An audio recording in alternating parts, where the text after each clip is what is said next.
Dr. Barbara Becker Holstein, internationally known positive psychologist, author, playwright, and selfie filmmaker, has taken a giant leap into the marvelous world of technology to bring you an uplifting drama during the pandemic. Played out on a Zoom platform, what would have been a film with actors sharing space, we can watch a drama that touches your heart. How will Hannah and Adam ever trust each other again?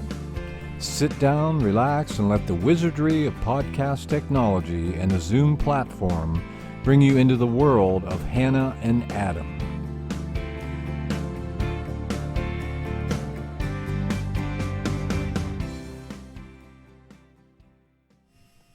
Hi, I'm Dr. Barbara Becker Holstein, positive psychologist, author, playwright, and filmmaker. In this film, I'm the director and the creator of the characters. I always try to help people make the most of their lives. But as we all know, life is complicated.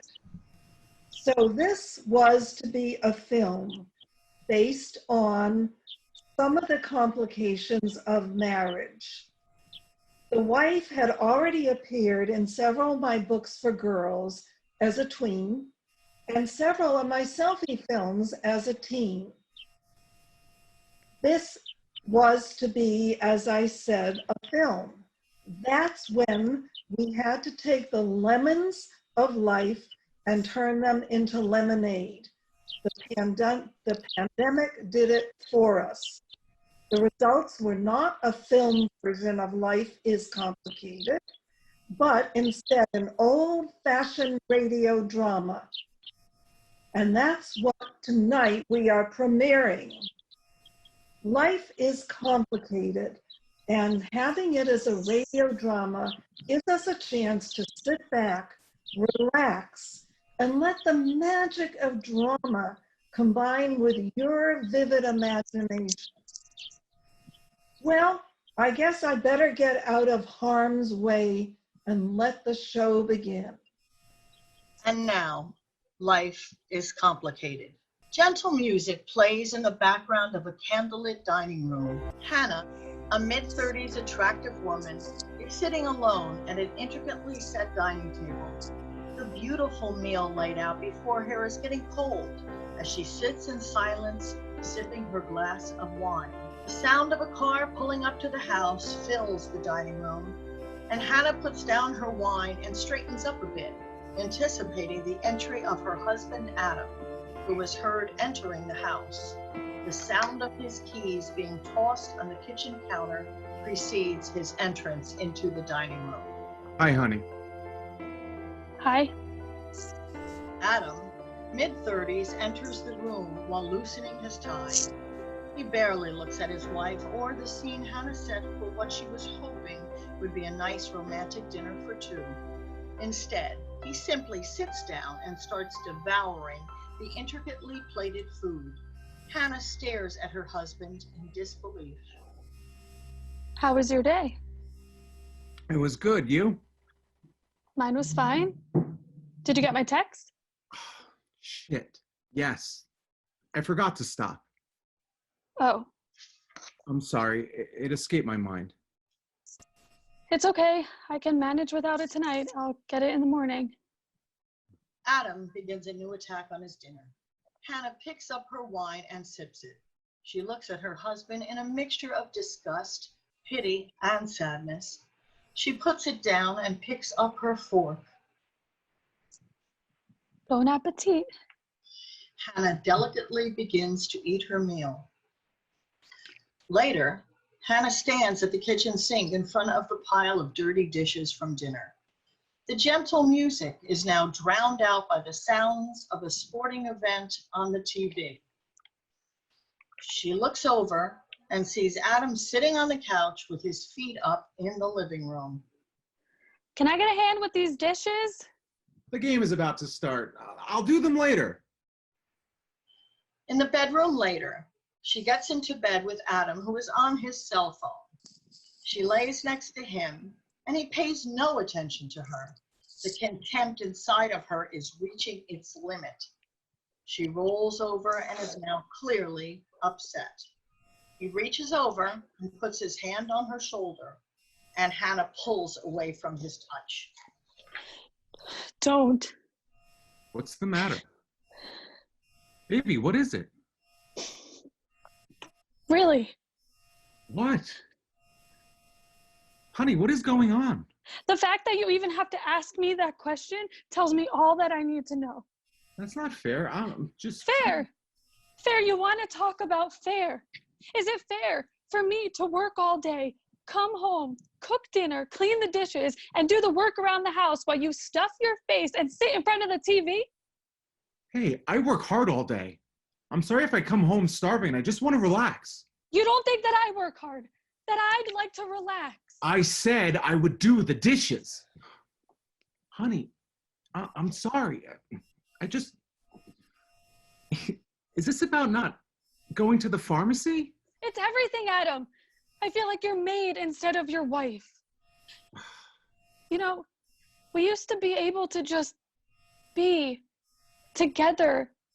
And now it feels like we're apart, and all I do is clean up after you. I'm sorry you feel that way, but I don't...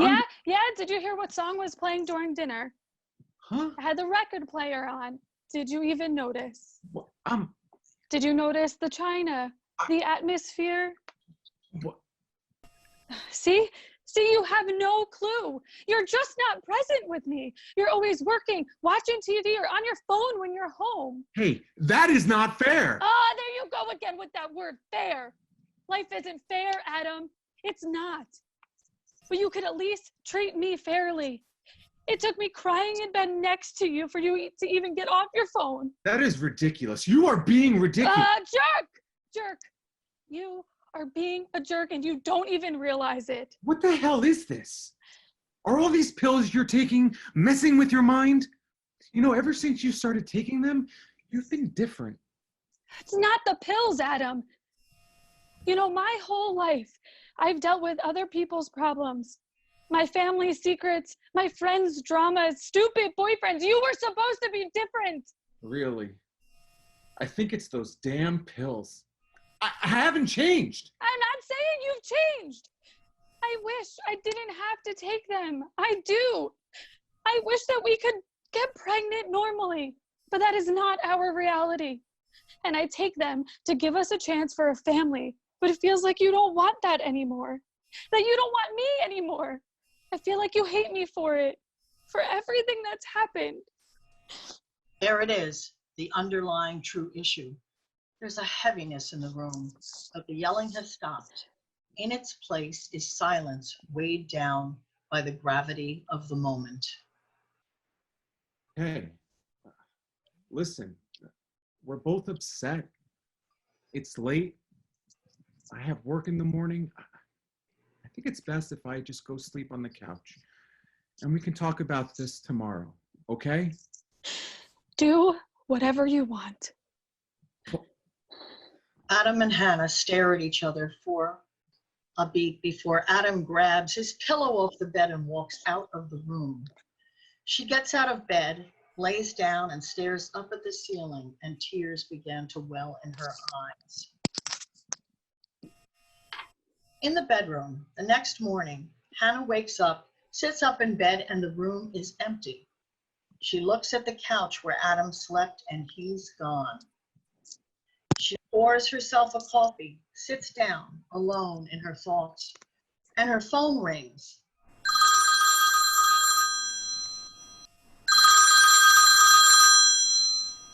She picks it up and looks at the caller ID, Mom, on the screen, so she answers. Hi, Mom. Good morning, sweetheart. How are you? I'm okay, you? What's wrong? Nothing. I can always tell when there's something wrong. I can hear it in your voice. Adam and I had another fight last night. Oh dear, I'm sorry. What about this time? The usual.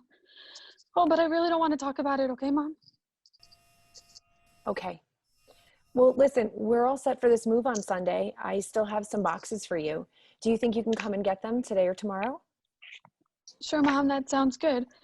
I could really use getting out of the house. Do you mind if I come today and crash tonight? I mean, yeah, sure. There's really nothing set up anymore. It's not a problem. Camping out one last night in my old bedroom sounds like fun. Okay. See you later, sweetie. Bye, Mom. Later, Hannah sits in her car. She pulls out her cell phone. She calls her friend Angela.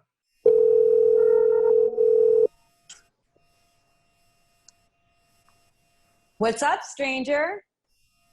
Hey, what are you doing this weekend? Not much. You? I'm gonna go grab some stuff from my parents' house, so I'm gonna be in town. You wanna get together? Sure. Sounds great. Okay, I'll let you know when I'm in town. Sounds good. See you later. Yeah, see ya. Bye. He starts the car and drives off. Later, in the afternoon, Hannah pulls up to the house. She notes the sold sign on the front lawn. She grabs her phone and texts Angela that she's here. She takes a deep breath, exits the car, and walks up to the house. Hello? Diane, Hannah's mother, pops her head into the room from the kitchen. She's very happy to see her daughter, and she drops what she was doing and goes right to her. Hi, honey. Hi, Mom. Where did you go? Are you eating enough? Yes, Mom. You look tired. Are you getting enough sleep? Mom. Are you taking care of yourself? Mom. What? Stop. Okay, you want something? Let me make you something. I can unpack a box, find a pan. I'll come up with something. I'm fine. I had a burger and fries in the car. What are you eating that junk food for? Hannah rolls her eyes and Diane notes it. Suit yourself. Diane walks into the living room and Hannah follows. Diane heads to the couch and sits. Hannah scans the room. There are a few boxes. Only the couch remains and other odds and ends. Most of the room has already been moved out. Wow. I know. Where's Dad? He went to get a few more boxes. Come sit with me. You okay? I think so. Oh, I don't know. What's going on?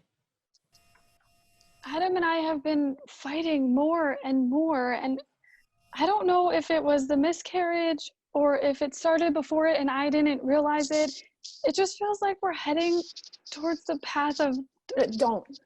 Don't start thinking that way, and don't blame yourself. Outside stresses have effects on relationships. Trust me, I know. But once you start planting those seeds in your head, they're impossible to get out. Yeah, I know, Mom. No, I know. I know. Your father and I haven't always had it good. We've had our rough patches. Heck, I even threw a plate at him once. It was a good plate, too. A wedding gift. Really? Yeah, but I was so distraught, I picked up every single piece and glued it all back together. Wow. I wanted to fix it. And in fixing it, I realized that I wanted to fix us. Your father and I, that is. Who can that be? Diane gets up and heads to the front door. Hannah is left with her thoughts. Diane opens the door and it's Angela. Angela greets Diane with a warm smile. Hi, Mrs. Finelli.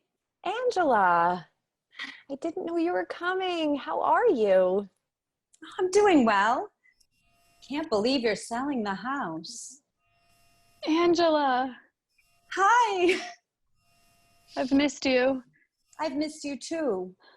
You got here really fast. I still live down the street. Angela, you look great. What is your secret? Oh, thanks, Mrs. Finelli. Oh, no secret, just eating right and yoga every day. See, honey, eating right and yoga. Ah, Mom. Before Diane could say anything else, Stephen, Hannah's father, enters from the front door with pizza in his hands. Delivery. Dad. Hi, honey. Hey, Angela. Hi, sweetie. Who's hungry? Later, an empty box of pizza is open on the table. Paper plates and beer litter the table as well, and it was a good meal. So I left a note and I said I'd be home tomorrow. Oh, honey, I'm sorry. If there's one thing your mother and I know, it's how to fight. Hey, Hey, nothing. It's true. But we also work through it. I've tried, but how many times can we have the same argument? As many times as it takes. For what? For me to ask for a divorce? is that what you want? I don't know. I mean, it's crossed my mind, that's for sure. You swore an oath, I know, Dad. a vow before God. I know, Dad. One that's not easily or cheaply undone. Diane kicks her husband's shin under the table. This stops him in his tracks. Hannah's upset. The tension is thick. Hannah gets up and storms away, and Angela puts down her piece of crust. I'm going to excuse myself and check on her. Thanks for the pizza. Angela follows after Hannah. Really? What? Mm-hmm. Diane takes a sip of her beer. Stephen takes a bite of his pizza. They're going to have to work this out. Moments later, Hannah is sitting in the middle of her empty room, hiding her face and shame in her hands. Hannah thinks to herself, has it really come to this? A divorce? As Angela appears in the doorway. Hey, Oh, hey. you okay? I don't know anymore. Remember when I was dating Jeff? Jeff. Yeah, of course. You two were so in love and then you suddenly broke it off. Yep, that's the one. You were so mad at me. No, I was just disappointed. You know, for you, not in you. Well, what about him? When I broke up with him, you asked me this. Did you put the work in to make it work? I did? Yes. And I didn't. And I regretted it forever, especially when I saw on Facebook that he got married to Rachel. Rachel? Yup, the one and only. Oh, damn. So I just want to echo what that girl who was so wise beyond her years told me. Make sure you put the work in. They hug. There's a knock on the open door. Diane is in the doorway with boxes in her hands. Hi, honey. These are for you. Oh, thanks, Mom. Diane puts the boxes down in front of Hannah. She wants to stay and help her daughter by talking with her more when there's a crash in the basement. Son of a... I told you to wait for me. Yeah, well, damn. Angela and Hannah laugh, and Hannah pulls the boxes towards them. They go through them. Hannah and Angela pull a few more items out and flash them to each other. They're laughing. They're sentimental. They find old high school photos, and then they discover their old home. Oh, no way. What? My old phone. Hannah holds it in her hand, regards it as an ancient treasure, a relic of the past. She hits the power button, and it won't turn on. Here. Angela pulls out an old power cord and hands it to Hannah. She plugs it in, and after a few seconds, it powers on. What? No way. It works. Hannah continues to access the phone. Angela puts her attention to an old shoebox full of photos. Oh, What is it? there's videos of me on this thing. Okay, I used to keep a journal of sorts, kind of like a diary. I would imagine I was talking to a friend, someone who would listen without judgment. I didn't really like writing stuff down, but I found making selfies really helpful. And I can't believe it, but they are all on here. I want to see. Hannah flips to a video, and it's her, much younger. She talks about Angela, then watches one or two others. I miss Angela so much, and I'm jealous that she's hanging out with other kids. What if they're telling each other secrets like she and I once did? Okay, that's enough. Girl, you are one complicated human being. Listen, I should get going. It's getting late. Okay. Later, Angela and Hannah are standing in the driveway. Hannah leans against her car. This was really nice. It was. It was great seeing you. You too. We should do this again. We should. I'll befriend the new owners in case you want to hang out here again. or my place. I've still got furniture. Listen, don't blame yourself. Just put the work in. See what happens. Okay? Yeah, you got it. Angela pulls Hannah in for a big hug. Angela turns and starts to walk home as Hannah lingers for a second, watching her friend walk off into the distance before heading back into the house. She walks in to find her parents cuddling up on the couch, watching a movie together on the iPad. She admires her parents because they've put in the work. Want to join us? I'm okay. I'm gonna go get some sleep. Hannah, Yeah, Dad. you know I only want what's best for you, right? Yeah, I know. I know, Dad. Okay. Good night, sweetheart. Good night. Hannah is later asleep in bed. The sound of a creak in the wood from someone walking by in the hallway where the house settling stirs her from her sleep. She wakes up and sees a silhouetted figure standing in the doorway. Mom? The figure walks towards her, and as it does, it comes into focus, and it's herself, but a much younger version. No, just me. Oh. Hi, me? Hi, how's it going? Oh, been better. Yourself? Same. This is so weird. Like, I know I'm dreaming, but this is still really weird. It is, and you are. Listen, I don't have much time, but you have to hear this from me. Okay, I'm listening. Do you like who you are? What? Do you like yourself, who you are, the person that we've become? Yeah, sort of, I guess. No guesses, yes or no. Yes. Good, because I like who we are too, but we wouldn't be happy, or us, if all the good and bad didn't happen in life the way that it happened. You can't go back, you can't fix unfixable things, but you can go forward and live the life that you were meant to live, hopefully happily. Okay. Okay?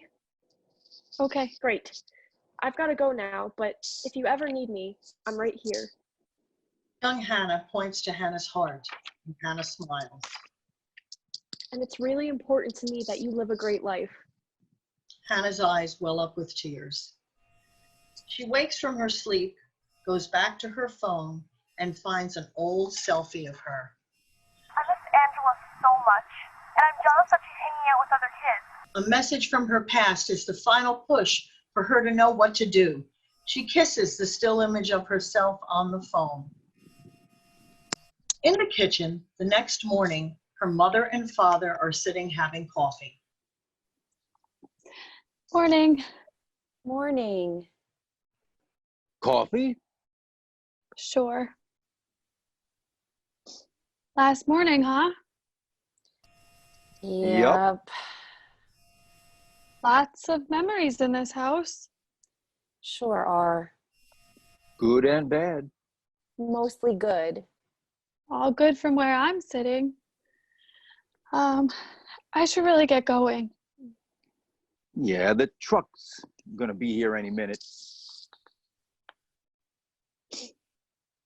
Love you, kiddo. No matter what happens with Adam, I just want you to be happy. Okay, Dad. I love you too. Oh, honey, you take care. I will, Mom. Anyway, I'll see you two in a couple weeks. Hannah gets into her car, and there's another box on the passenger seat along with her. She opens it. It's the glued, broken plate that her mother talked about. And there's a note. She reads it. She wells up, turns the key, and drives away. Later, that night, Adam is putting the final touches on the dining room table, lighting the candles and starting the record player. He hears the sound of Hannah's car pulling into the driveway, and she enters the dining room. Adam is standing behind her chair. Hi, honey. Hi. She can't believe what she's seeing. Adam has never done anything like this. She enters the room slowly, taking it in, and he pulls the chair out, and as he does... How was your weekend? It was nice. And you? Mine was okay. Wine? Please. Adam pours Hannah a glass of wine and sits down. They sit in silence for a moment, and then... Missed you. I can tell. I picked up your prescription from the pharmacy. It's upstairs. Thank you. That's dinner. Adam gets up and heads in the kitchen. Hannah puts her glass of wine down and sits silently. Voila. Adam puts down a plate of salmon in front of her with a side of asparagus and mashed potatoes. Hannah contemplates it as Adam sits down in his seat with his own plate. She can't help but smile because it's exactly what she had at their wedding. Wow. Bon appetit. She picks up her fork and delicately starts the meal. Empty plates and 2 more empty bottles of wine litter the table. Hannah's loosened up a bit. You were going to say something stupid. It was? That's what you said. Oh, well, don't I usually? Yes. Hey, that was rhetorical. So, come on, be honest. How was dinner? Honestly, Oh, yes. it was really good. For your first time cooking fish, it was actually pretty good. The asparagus, though, was a little mushy. Yeah, and the mashed potatoes were a little lumpy. Oh my God. Just like our wedding day. Yeah. Wait. You made them bad on purpose? I don't cook and tell.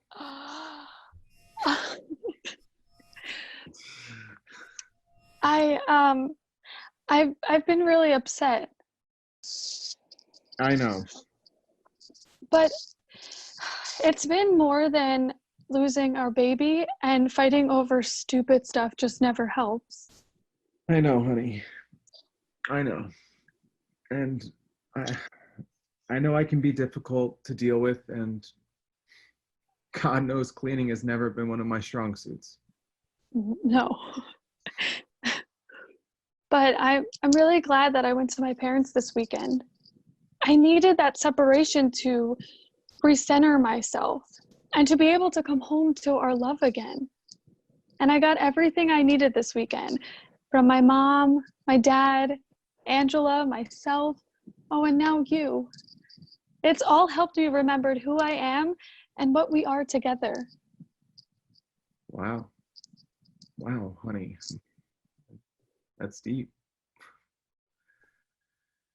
You've always been deeper than me. I love you. And I love you too. And I am sorry, for everything. Not living up to my end. I hope you forgive me. I do. And remember, I picked you. Oh, really? I thought I picked you. Okay, I think we're gonna be just fine. But hey, it takes two to tango. Oh, understood. Adam gets up. He walks over to the record player. He gets a record out and replaces the disc in it. He walks over next to his wife and holds out his hand. What are you doing? May I have this dance? Familiar music plays. It's their wedding song. She takes his hand, gets up, and they start dancing.